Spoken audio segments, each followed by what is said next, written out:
Good afternoon, all. Welcome to the webinar conducted by Seed Conjecture, presented by Shubham Yadav and hosted by Amkarpur.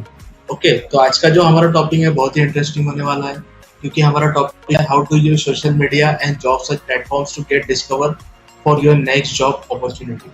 Okay, social media and job search platforms, ये जो दो बहुत बड़े platforms है. ठीक है, social media आप day to day life में यूज करते हो, जॉब सर्च प्लेटफॉर्म्स भी यूज करते हो, बट कभी आपने सोचा है क्या कि आप उसको जॉब अपॉर्चुनिटीज में कन्वर्ट कर सकते हो, वहां से अपॉर्चुनिटी क्रिएट कर सकते हो खुद के लिए?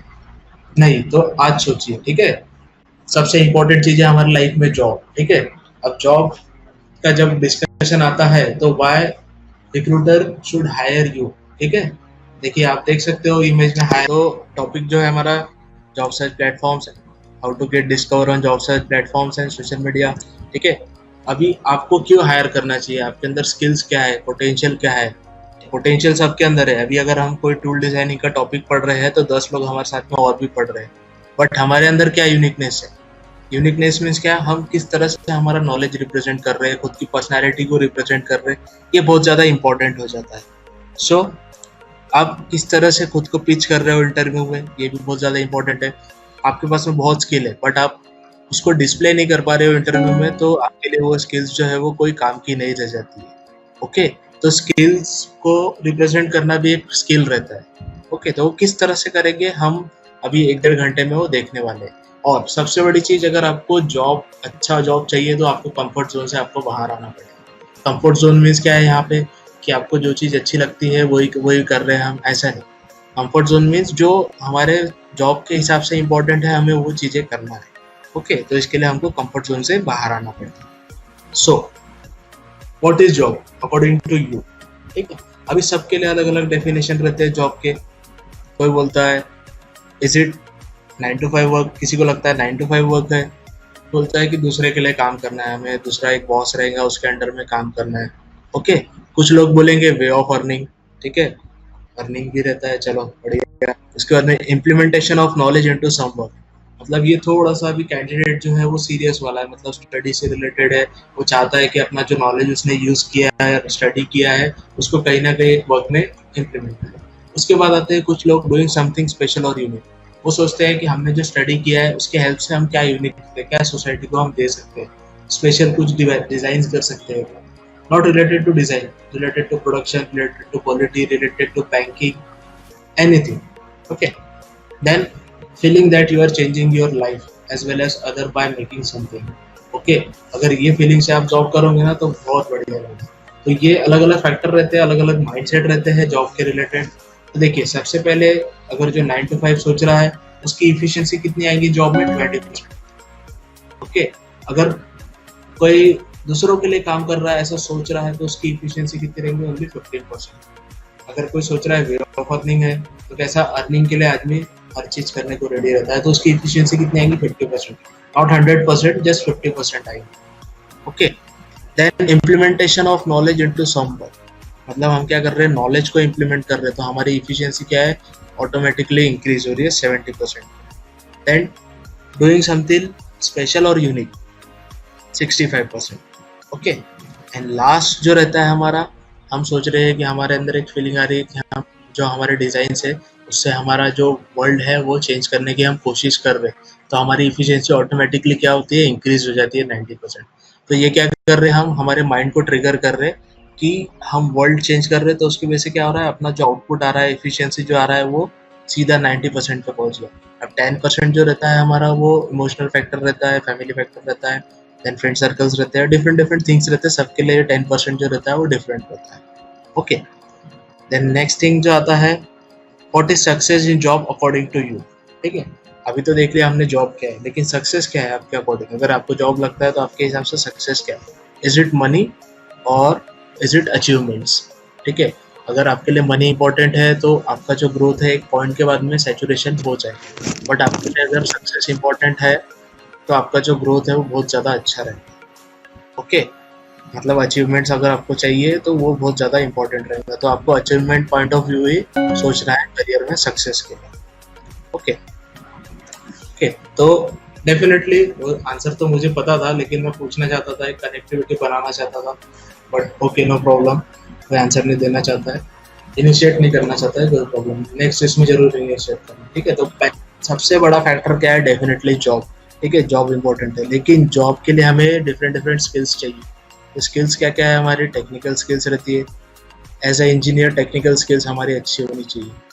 देन नेक्स्ट थिंग रहता है सॉफ्ट स्किल्स, मतलब कम्युनिकेशन स्किल हो गया, देन लीडरशिप स्किल हो गया, टीम लीडरशिप हो गया, तो ये डिफरेंट डिफरेंट स्किल्स आती है सॉफ्ट स्किल में। देन टीम वर्क, अगर आप कोई इंडस्ट्री में काम करने जा रहे हो तो आपको एज ए टीम काम करना पड़ता है, नॉट एज ए इंडिविजुअल, तो टीम वर्क भी उतना ज़्यादा इंपॉर्टेंट यहाँ पे हो जाता है।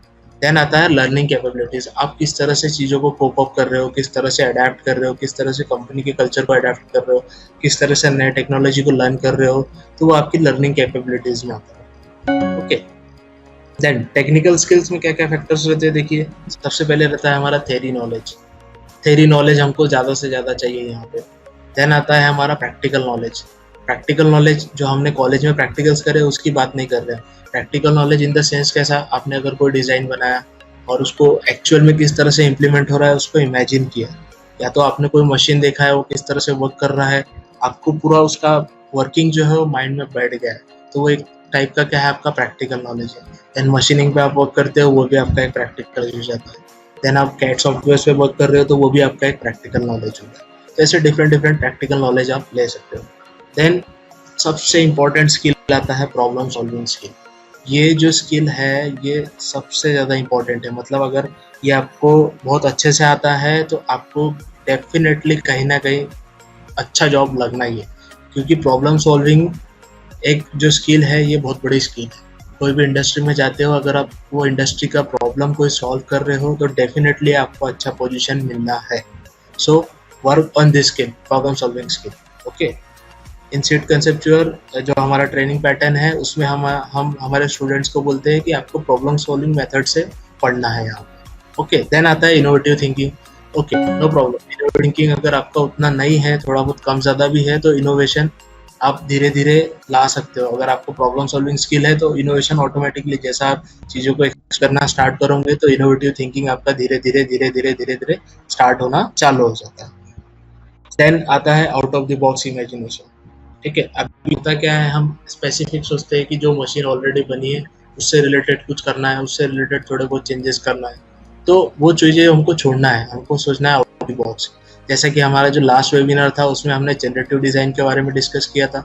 जनरेटिव डिज़ाइन जो टॉपिक है वो अभी out of the box imagination है फिलहाल में जो डिज़ाइन इंजीनियर्स है उनके लिए। सो हमने क्या किया, आउट ऑफ द बॉक्स का एक कंसेप्ट लाया और उसको रिप्रेजेंट किया। तो उसी तरह से आपको भी out of the box imagination जो है वो करना पड़ता है। देन इफेक्टिव सॉल्यूशन प्लानिंग आता है, मतलब आपने अगर कोई प्रॉब्लम डिटेक्ट किया तो उसका जो सॉल्यूशन है, सॉल्यूशन का मेथड किस तरह से होना चाहिए, कौन से पॉइंट्स होने चाहिए, कौन सी मशीनरीज यूज होने वाली, तो क्या किया आपने कि उसका एक इफेक्टिव सॉल्यूशन प्लान बनाया है, उसके अकॉर्डिंग आप उस पर वर्क करते हो। फिर डिफरेंट डिफरेंट टेक्निकल स्किल्स होती है। इसके बाद में आते हैं हमारे सॉफ्ट स्किल्स। ओके, अब सॉफ्ट स्किल्स कैसा है, soft skills means communication language हो गया, आपको कम्युनिकेट करते हुए आना चाहिए। कम्युनिकेशन मीन्स इंग्लिश नहीं है यहाँ, डोंट जज that communication is only English. Okay, communication language जो है वो भी रह सकती है, इंग्लिश, हिंदी, मराठी, उर्दू, तमिल, तेलुगु, जो भी आपको लैंग्वेज चाहिए आप वो डिसाइड कर सकते हो, बट आपको जो भी चीज़ें बोलना है वो प्रॉपरली बोलना है। देन नेक्स्ट आता है work ethics. Work ethics means कैसा, अभी आप इंडस्ट्री में वर्क कर रहे हो, सपोज इंडस्ट्री में जाने वाले हो, तो इंडस्ट्री का कैसा रहता है, फिक्स शेड्यूल रहता है, 9 to 5 जॉब रहता है। तो हो सकता है कि हम 9 to 5 ही जॉब कर रहे हैं, बट कभी कभी काम रहता है तो हो सकता है 6 बजे, 7 बजे, 8 बजे तक भी बैठना पड़ेगा। तो ऐसा नहीं, हमें ऐसा नहीं बोलना है कि 9 to 5 जॉब है मेरा, बस खत्म। तो वो क्या हो जाता है, नेगेटिव वर्क एथिक्स हो जाता है। तो हमको वर्क एथिक्स बना के रखना है, हमारे जो कलीग्स है उनके साथ में प्रॉपरली नेगोशिएट करना है, बात करना है, चीज़ों को अंडरस्टैंड करना है, ये जो चीज़ें रहती है हमारी वर्क एथिक्स में आती है। देन आता है इंटरपर्सनल स्किल्स। इंटरपर्सनल स्किल्स में कैसा है, how you build relation with your employ, with your colleagues, मतलब आप रिलेशन किस तरह से बना रहे हो, कम्युनिकेशन किस तरह से कर रहे हो, वो इंटरपर्सनल स्किल में आता है।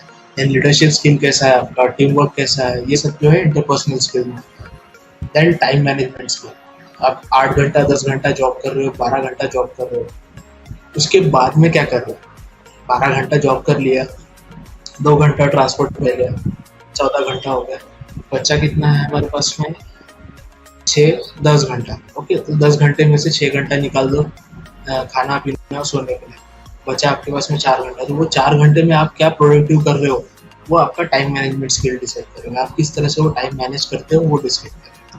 ओके, देन नेक्स्ट फैक्टर जो आता है वो आता है टीम।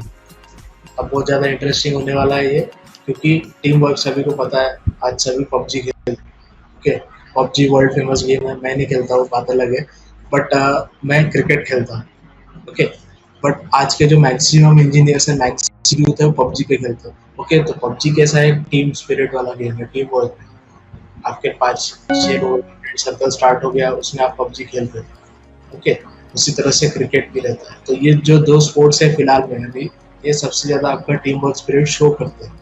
ओके, अब टीम वर्क में हो सकता है अगर एक प्रोडक्ट पे वर्क कर रहे हैं, एक प्रोडक्ट डिजाइन कर रहे हैं, उसमें 4 इंजीनियर्स काम कर रहे हैं, तो वहां पे भी टीम वर्क आता है। बट एग्जाम्पल के तौर पे आप ये टीम वर्क देख सकते हो यहाँ। ओके, सो इसके बाद नेक्स्ट चीज जो रहता है हमारा, वो रहता है सोशल मीडिया प्लेटफॉर्म। अभी तक के हमने देखा स्किल्स क्या क्या होनी चाहिए हमारे पास में। स्किल्स हमने एक्वायर कर लिया है, नॉलेज हमने एक्वायर कर लिया है, अब हमको वो रिप्रेजेंट करना है हमारे प्लेटफॉर्म्स पे। सो सबसे पहले हमें प्लेटफॉर्म्स पता होना चाहिए, सोशल मीडिया प्लेटफॉर्म क्या क्या है। सबसे पहला है Facebook, then Instagram, then WhatsApp, then YouTube, then Pinterest, और इसके अलावा भी बहुत सारे प्लेटफॉर्म्स हैं सोशल मीडिया, बट मुझे इतने फेमिलियर है, इतने पे अपन पोस्ट कर सकते हैं अपने जो भी स्किल्स हैं वो। किस तरह से करना है, सबसे पहला फैक्टर क्या होना चाहिए हमारा यहाँ पे, कि टेक्निकल पर्सन से हमको कनेक्ट करना है, जो हमारे टेक्नोलॉजी से रिलेट करते हैं और अंडरस्टैंड करते हैं हमारी चीज़ों को। ऐसा नहीं, अगर फेसबुक पे हमारे स्कूल फ्रेंड, कॉलेज फ्रेंड के साथ में कनेक्ट कर रहे हैं, तो वहाँ पे हमारे को कुछ आउटपुट नहीं मिल रहा है। हमको आउटपुट कब मिलेगा, जब हम टेक्निकल पर्सन्स के साथ में वहाँ पे कनेक्ट होंगे। Technical persons in the sense कैसा, मैनेजर्स हो गया, डिजाइनर्स हो गया, टैलेंट एक्विजिशंस हो गया, पर्सन्स जो रहते हैं, उनसे अगर हम कनेक्ट करते हैं तो हमको बेनिफिट मिलेगा। ओके, तो बेनिफिट कैसा मिलेगा, देखिए जैसे ये प्रोडक्ट बनाया आपने, ये दूसरा प्रोडक्ट बना लिया, ये तीसरा प्रोडक्ट बना लिया। ठीक है, फिलहाल में हम 3 प्रोडक्ट के एग्जाम्पल लेंगे। तो ये जो प्रोडक्ट हमने बनाया, ये क्या होना चाहिए, एप्लीकेशन पॉइंट ऑफ व्यू होना चाहिए, मतलब इसका कुछ ना कुछ कहीं ना कहीं एप्लीकेशन होना चाहिए, या तो आपने एक एप्लीकेशन डिराइव करा है, उसके अकॉर्डिंग ये मॉडल आपने बनाए हैं। देन नेक्स्ट आता है एनालिसिस। आप एनालिसिस कर सकते हो, अगर आपके पास में एनसिस सॉफ्टवेयर नहीं है, एनसिस पे नहीं जमता, तो कोई प्रॉब्लम नहीं, एक हेड कैलकुलेशन करो, एक रफ कैलकुलेशन करो और उसका एनालिसिस करो। देन नेक्स्ट जो आता है वो आता है जनरेट और मेकअप प्रोडक्ट। ठीक है, अब अगर एनसी सॉफ्टवेयर आप यूज कर रहे हो, तो वहाँ पे प्रोडक्ट रिपोर्ट, मतलब जो एनालिसिस रिपोर्ट है वो डायरेक्टली जनरेट होकर मिलती है। अगर नहीं मिलती है आपको, तो आप क्या कर सकते हो, मैनुअल कैलकुलेशन करके एक वर्ड या पीडीएफ फाइल जनरेट कर सकते हो, जिसमें आपका पूरा रिपोर्ट रहेगा, आपने प्रोडक्ट क्यों डिफाइन किया, एप्लीकेशन क्या है, देन उसके ड्रॉबैक्स क्या है, एडवांटेजेस क्या है, पूरी चीज़ें वहाँ पे रहेंगी। देन हाईलाइट करना है आपको, यूनिक फीचर क्या है आपके प्रोडक्ट का। आपने तो प्रोडक्ट बना लिया, लेकिन यूनिक क्या है, अभी जैसा आप देखते हो यहाँ पे जो कप बना हुआ है, आपने ऑब्जर्व किया होगा, वहाँ पे जो है अपना जो सेकंड फिंगर रहता है, वो लॉक करने के लिए एक और वहाँ पे स्वीप दिया हुआ है, स्वीप फीचर दिया हुआ है। Okay, try to publish realistic view images. अभी देखिए यहाँ पे क्या करना है हमको, जब भी हम हमारे इमेजेस जो Facebook, Instagram, WhatsApp, YouTube, Pinterest जहाँ भी डालेंगे, हमें उसको रियलिस्टिक व्यू में लाना है, मतलब एक्चुअल में जो कंडीशन में वो वर्क करने वाला है, वो कंडीशन में हमको लेके जाके उसको रेंडर्ड करके वहाँ पे पब्लिश करने की कोशिश करना है। Then make a working video. अगर आपका एक वर्किंग मॉडल है, कुछ मतलब वहाँ पे काइनेमेटिक्स आ रहा है, मोशन आ रहा है, तो उसका एक वर्किंग वीडियो बनाइए, यूट्यूब पे अपलोड कर दीजिए, और उसका जो लिंक है वो आपके पोर्टफोलियो में डाल दीजिए। ओके, तो ये इतनी चीज़ें रहती है हमारी सोशल मीडिया प्लेटफॉर्म्स पे। देन शेयर करना है हमें डिफरेंट प्लेटफॉर्म्स पे, जितने भी प्लेटफॉर्म पे आप शेयर कर सकते हो उसको। अभी ये क्या है, social media platforms, job search platforms की बात नहीं कर रहे अभी हम सोशल मीडिया प्लेटफॉर्म्स की बात कर रहे थे। ओके, देन नेक्स्ट जो आता है हमारा, वेरियस जॉब सर्च प्लेटफॉर्म्स आते हैं। जैसा अभी देखिए, अब डिफरेंट जॉब सर्च प्लेटफॉर्म्स आपको देखने मिलेंगे। सबसे पहले क्या है, clickjobs.com, then jobahead.com, timesjob.com, monsterindia.com, work india, fresherworld.com, Placement India, Glassdoor, Indeed, then Naukri.com। Okay, then उसके बाद में आता है हमारा power factor jobs portals. Power factor job search portal हम इसको क्यों बोल रहे हैं, क्योंकि यहाँ पे कैसा है, ये पावर्ड बाय गवर्नमेंट है। ये जो है नेशनल कैरियर सर्विसेज, ये पावर्ड बाय गवर्नमेंट है, ये गवर्नमेंट इसको पावर करती है। ओके, सही अवसर सही समय, राइट अपॉर्चुनिटी राइट तेरे काम करने थोड़ी गेलो ये आपका बंद कर दीजिए। नहीं चालीस ओमकार माइक बंद कर दीजिए। नहीं दूसरा चलिए काम। सो नेक्स्ट रहेगा हमारा यहाँ पे, नेक्स्ट एक पावर सोर्स प्लेटफॉर्म रहता है, वो रहता है लिंक्डइन। ओके, ये दो जो प्लेटफॉर्म्स है बहुत ज़्यादा इंपॉर्टेंट है, एक नेशनल कैरियर सर्विसेज और दूसरा लिंक्डइन। ये आपको मैक्सिमम 80% चांसेस है कि ये दो प्लेटफॉर्म से आपको जॉब्स मिलेंगे। बाकी जो प्लेटफॉर्म्स है वो भी इतने ज़्यादा इंपॉर्टेंट है, जैसे Naukri.com हो गया, Indeed हो गया, Glassdoor हो गया, ये कुछ है इंपॉर्टेंट, बट इससे ज़्यादा इंपॉर्टेंट ये दो प्लेटफॉर्म्स है, नेशनल कैरियर सर्विसेज और लिंक्डइन। ओके, तो ये प्लेटफॉर्म्स हमें ध्यान में रखना है। देन देखिए, आप नेशनल कैरियर सर्विसेज जब आप टाइप करोगे गूगल पे तो आपको एक ऐसा वेलकम पेज मिलता है। ठीक है, यहाँ पे आप देख सकते हो एक्टिव जॉब सर्च, जॉब दिख रहे हैं आपको ये वाले पॉइंट पे। देन एक्टिव एम्प्लॉयर्स दिख रहे हैं, देन एक्टिव वैकेंसीज देखिए 1,85,920 वैकेंसीज है। ओके, अब ये पूरे इंडिया का है स्टैट्स। इसमें हम जब फिल्टर करेंगे तो फिल्टर में अलग अलग देख सकते हैं। यहाँ पे आप देख सकते हो, देखो state and union territory wise vacancies दिया हुआ है। जैसा हम महाराष्ट्र का देखते हैं यहाँ पे, तो देखिए महाराष्ट्र का 1,50,024 वैकेंसीज यहाँ पे दिखा रहा है। ओके, तो ये डिफरेंट स्टेट वाइज वैकेंसी भी हम यहाँ पे देख सकते हैं, और यहाँ पे खुद का एक अकाउंट क्रिएट करके हम फ्यूचर जो जॉब ओपनिंग्स रहेंगे रिलेटेड टू आवर प्रोफाइल वो भी हम यहाँ पे देख सकते हैं। ओके, फॉर्म रहता है हमारा, वो रहता है लिंक्डइन। ठीक है, लिंक्डइन पे क्या करना है, आपको जाके अकाउंट बनाना है अगर अकाउंट नहीं है तो, और उसके बाद में यहाँ पे आपको talent acquisition, HR recruiters, then design engineers, then managers, इन लोगों से कनेक्ट करना है। और आपने जो पोर्टफोलियो बनाया है, जो ब्लॉग बनाया है, उसके लिंक शेयर करो। आपने जितना भी डेटा बनाया है खुद का, प्रॉब्लम सॉल्विंग स्किल से रिलेटेड, देन आपका डिजाइन से रिलेटेड या मैन्युफैक्चरिंग से रिलेटेड, वो आपको यहाँ पे शोकेस करना है। लेकिन आपका नेटवर्क स्ट्रॉन्ग होना चाहिए, आपके नेटवर्क में टैलेंट एक्विजिशन वाले लोग होना चाहिए, डिज़ाइन इंजीनियर्स होना चाहिए, मैनेजर्स होना चाहिए और HR रिक्रूटर्स होना चाहिए। सो आपकी अपॉर्चुनिटीज जो रहती है वो बढ़ जाती है। देन नेक्स्ट जो रहता है क्रिएशन ऑफ ब्लॉग रहता है हमारा। ब्लॉग किस तरह से क्रिएट करना है, तो यहाँ पे हम सबसे पहले blogger.com पे जाते हैं, वहाँ पे हम एक ब्लॉग बनाएंगे। ठीक है, तो साइन अप करना पड़ता है अपने को जीमेल अकाउंट से। उसके बाद में जो भी आपने प्रॉब्लम सॉल्विंग आपका प्रोजेक्ट बनाया है उसका एक रिपोर्ट बनाना है। आप पहले वर्ड फॉर्मेट में बना के रख लीजिए और उसको जस्ट कॉपी पेस्ट करना है आपको यहाँ पे। सो कॉपी पेस्ट करने के बाद में क्या करना है, हमें उसको पब्लिश करना है। पब्लिश करने से क्या होगा, आपने पब्लिश कर दिया, आपका इंटरनेट पे कोई भी आपका जो ब्लॉग है वो रीड कर सकता है। बट रीड जो इंटरनेट वर्ल्ड है वो बहुत बड़ा है, तो उसके लिए आपको क्या करना पड़ेगा, यहाँ पे प्रमोट करना पड़ेगा और उसको शेयर करना पड़ेगा। तो शेयर और प्रमोट करने के लिए हमारे पास में सोशल मीडिया प्लेटफॉर्म्स है, जॉब सर्च प्लेटफॉर्म्स है।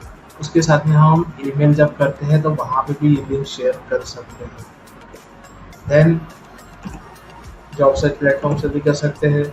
ये क्या करता है, अगर आपने ब्लॉगर पे अकाउंट बना लिया, ब्लॉग बना लिया, आपका प्रॉब्लम सॉल्विंग वाला आपने प्रोजेक्ट अच्छे से रिप्रेजेंट कर दिया है, तो आपके चांसेस जो है अपॉर्चुनिटी मिलने के वो बढ़ जाते हैं। साथ ही साथ यहाँ पे आप अर्निंग भी कर सकते हो थोड़ी सी। अगर आपका ब्लॉग एकदम यूनिक है और आपके पास में व्यूअर्स अच्छे आ रहे हैं तो वहाँ से आपका एक अर्निंग सोर्स भी जनरेट हो सकता है। देन नेक्स्ट जो आता है हमारा वो रहता है पोर्टफोलियो। जैसे कि हमने बताया लिंक्डइन पे आपको मैंने बोला पोर्टफोलियो शेयर करना है, तो पोर्टफोलियो बनाएंगे कैसे, तो उसके लिए क्या रहता है, सबसे पहले आपका इंट्रोडक्शन होना चाहिए। मतलब आपका क्वालिफिकेशन क्या है, आपका बैकग्राउंड क्या है, आपकी हॉबीज़ क्या है, आपके टेक्निकल स्किल्स क्या है, वो हमारे जो पोर्टफोलियो के 2 पेज रहेंगे स्टार्टिंग के, हम उसमें डिस्प्ले करेंगे। देन अचीवमेंट्स क्या है, डिफरेंट आपकी जो अचीवमेंट्स रहते हैं वो अचीवमेंट्स आप यहाँ पे बता सकते हो। टेक्निकल अचीवमेंट जैसा कि इंजन डिज़ाइन किया, ठीक है, जो भी कैड सॉफ्टवेयर में आपने डिज़ाइन किया है वो मेंशन करना है, वो आपका एक अचीवमेंट हो जाता है। देन पेपर प्रेजेंटेशन दिया होगा आपने या टेक्निकल इवेंट्स को अटेंड किया होगा तो वो भी आप इसमें पोर्टफोलियो में आपके डाल सकते हो। देन टेक्निकल अचीवमेंट्स डाल सकते हो। डिफरेंट डिफरेंट आपके जो टेक्निकल अचीवमेंट्स है, आपने कोई रोबो रेस में पार्टिसिपेट किया होगा या कोई रोबो डिज़ाइन किया होगा या मैन्युफैक्चर किया होगा, तो वो सब आपका टेक्निकल अचीवमेंट्स में आ जाता है। देन प्रॉब्लम सॉल्विंग अचीवमेंट, आपने रियल लाइफ का एक प्रॉब्लम उठाया, उसको डिटेक्ट किया और उसको सॉल्व किया with the help of different approaches. ठीक है, प्रॉब्लम सॉल्विंग अप्रोचेस की हेल्प से आपने उसको प्रॉब्लम सॉल्व किया, तो अब वो आप यहाँ पे दिखा सकते हैं। ठीक है, जब भी आप प्रॉब्लम सॉल्विंग अचीवमेंट डालोगे तो वहाँ पे आपकी क्या क्या दिखती है, क्रिएटिविटी दिखती है, ब्रेनस्टॉर्मिंग दिखता है, डिज़ाइन इनोवेशन दिखता है, और आपका कंसेप्ट किस तरह से आप जनरेट कर रहे हो, डिफरेंट डिफरेंट कंसेप्ट, वो भी यहाँ पे देखने को मिल सकता है विथ वैलिडेशन। ठीक है, प्रॉब्लम सॉल्विंग तो कर रहे हैं लेकिन वैलिडेशन के साथ, मतलब उसका एनालिसिस भी होना चाहिए। कैड मॉडल बनाओ, डिफरेंट डिफरेंट एनालिसिस करो उसका, वो भी आप आपके पोर्टफोलियो में डाल सकते हो। डिफरेंट डिफरेंट सॉफ्टवेयर पे कैड मॉडल बनाए, डिफरेंट प्लेटफॉर्म से उन्हें कैड मॉडल बना के रखे, वो सब हम यहाँ पे डिस्प्ले कर सकते हैं। देन सॉफ्टवेयर स्किल वैलिडेशन, मतलब आपने क्रियो पे कोई पार्ट बनाया, कटिया पे बनाया, सॉलिड पे बनाया, तो तीनों में कैसा आपका स्किल्स शो होगा। डिफरेंट डिफरेंट कैड सॉफ्टवेयर में आपने डिफरेंट डिफरेंट मॉडल बनाए हैं, वो आपके पोर्टफोलियो में आना चाहिए। सो ये रहता है हमारा पोर्टफोलियो।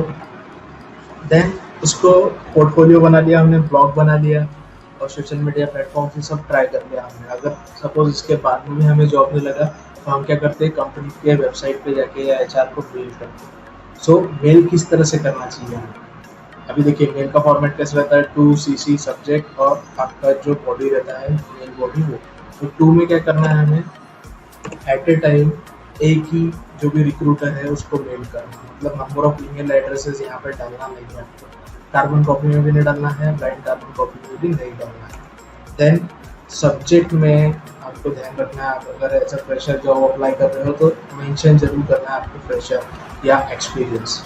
ठीक है, अगर एक्सपीरियंस हो तो एक्सपीरियंस मेंशन करो, फ्रेशर हो तो फ्रेशर एक्सपीरियंस बताओ।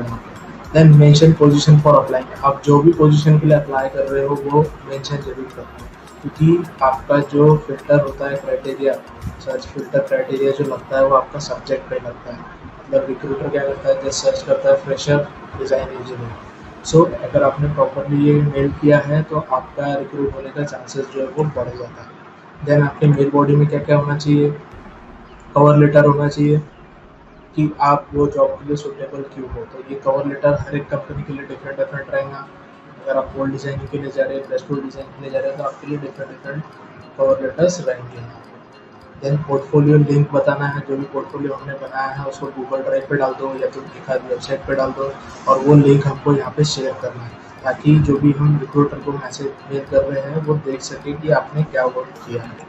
देन आप ब्लॉग जो आपने बनाया है प्रॉब्लम सॉल्विंग का, आप वो भी स्पेसिफाई कर सकते हो कि ये ब्लॉग है, आप यहाँ पे जाके मेरा स्टडी देख सकते हो। और आपने अगर वीडियो लॉग बनाया है, इंट्रोडक्शन ऑफ योरसेल्फ, तो वो भी आप स्पेसिफाई कर सकते हो। वीडियो लॉग क्या होता है, अब ये नया टर्म है ना आपके लिए, वीडियो लॉग देखेंगे हम क्या होता है।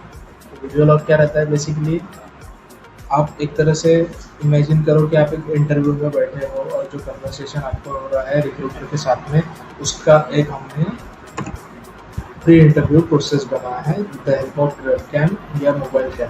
ठीक है, उसमें क्या हो रहा है, हम एक तरह से आगे वाले को बता रहे हैं कि हमारे अंदर ये स्किल्स है, हमारा प्रेजेंटेशन स्किल ऐसा है, और ये वेल प्रिपेयर्ड वीडियो लॉग रहता है। तो आगे वाले को थोड़ा सा एक आइडिया मिल जाता है कि अपने पर्सनालिटी क्या है, किस तरह से है, अपने पास में स्किल्स क्या है, अपन किस तरह से रिप्रेजेंट कर रहे हैं, वो सब उसको आइडिया मिल जाता है। ओके, अगर आपके माइंड में कोई क्वेश्चंस नहीं आ रही कि यहाँ पे वीडियो लॉग में क्वेश्चंस क्या क्या होना चाहिए, सबसे बेसिक क्वेश्चन रहता है हमारा टेल मी अबाउट योरसेल्फ। उसके बाद में आता है which is your favourite subject in engineering, ये बेसिकली फ्रेशर के लिए रहता है। अगर एक्सपीरियंस रहेंगे तो लास्ट इंडस्ट्री का जो आपका एक्सपीरियंस रहेगा उससे रिलेटेड आपको क्वेश्चन आएगा। Project had you done in engineering और डिप्लोमा और आईटीआई, जो भी आपका प्लेटफॉर्म है वहाँ पे आपने क्या प्रोजेक्ट किया है, उसमें अचीवमेंट्स क्या थी आपकी, वो सब यहाँ पे डिस्प्ले करना पड़ेगा, मतलब आपको वीडियो लॉग में बोलना पड़ेगा। और ये आपको पब्लिश करना है यूट्यूब पे एक चैनल बना लीजिए, या यूट्यूब आपका जो अकाउंट रहता है उसको पब्लिश कर दीजिए, और वो जो लिंक रहता है वो भी आप जब मेल करोगे तो वहाँ पे आपको वो लिंक सेंड करना है। सो ये रहता है हमारा वीडियो लॉग। उसके बाद में इंपॉर्टेंट चीज़ रहती है कीवर्ड्स, जैसा कि ओमकार ने स्टार्टिंग में बोले थे कि हम डिफरेंट डिफरेंट कीवर्ड्स देखने वाले हैं जॉब सर्च के लिए। तो वो कीवर्ड्स क्या होते हैं, सबसे पहले तो हमको गूगल पे जाना है। अभी जैसा एक नॉर्मल सा कीवर्ड डालते हैं हमने, मैकेनिकल डिज़ाइन इंजीनियर, देखिए नीचे में कितने सारे कीवर्ड्स आ गए, jobs in Nagpur, Mumbai, MNC company, pressure, Nashik, तो डिफरेंट डिफरेंट कीवर्ड्स आते हैं। इसके अलावा अपने पास में कीवर्ड्स भी हैं, जैसा मैकेनिकल डिज़ाइन हो गया, ये स्पेसिफिक डिज़ाइनिंग के रिलेटेड। ओके, अगर आप दूसरे फील्ड से हो तो आपको कीवर्ड्स आपको थोड़ा फिल्टर करना है। फिलहाल में हम यहाँ पे डिस्कस कर रहे हैं मैकेनिकल डिज़ाइन। मैकेनिकल डिज़ाइन हो गया, देन मैकेनिकल डिज़ाइन इंजीनियर हो गया, then tool design engineer, then injection mould designer, CAD engineer, CAD trainer, research and development engineer, quality engineer रहता है, कैड ऑपरेटर रहता है, सीए एनालिस्ट रहता है, सीए इंजीनियर रहता है, सीए प्री प्रोसेसिंग इंजीनियर रहता है, टेक्सटाइल डिज़ाइन इंजीनियर रहता है, प्रोडक्ट डिज़ाइन इंजीनियर रहता है, ड्राफ्टिंग इंजीनियर रहता है, डिटेलिंग इंजीनियर रहता है, पीईबी डिटेलर रहता है, एमईपी डिज़ाइनर रहता है, एमईपी डिटेलर रहता है। तो इतने सारे कीवर्ड्स हैं जो हमने फिल्टर किया। इसके अलावा भी बहुत सारे कीवर्ड्स हैं। अगर ये कीवर्ड से रिलेटेड आप कुछ भी जॉब सर्च करते हो तो कहीं ना कहीं आपका एक लैंड हो जाता है जॉब। सो ये कीवर्ड्स को आपको ध्यान में रखना है। देन उसके बाद में सबसे बड़ी चीज़ आती है पॉजिटिविटी। अब सब आपने प्रोसेस कर दिया, फिर भी आपको अपॉर्चुनिटी मिलती है, तो ऐसे कंडीशन में क्या करना पड़ता है, हमको पॉजिटिव रहना पड़ता है। ठीक है, पेशेंस बना के रखना पड़ता है, पेशेंस पेशेंस।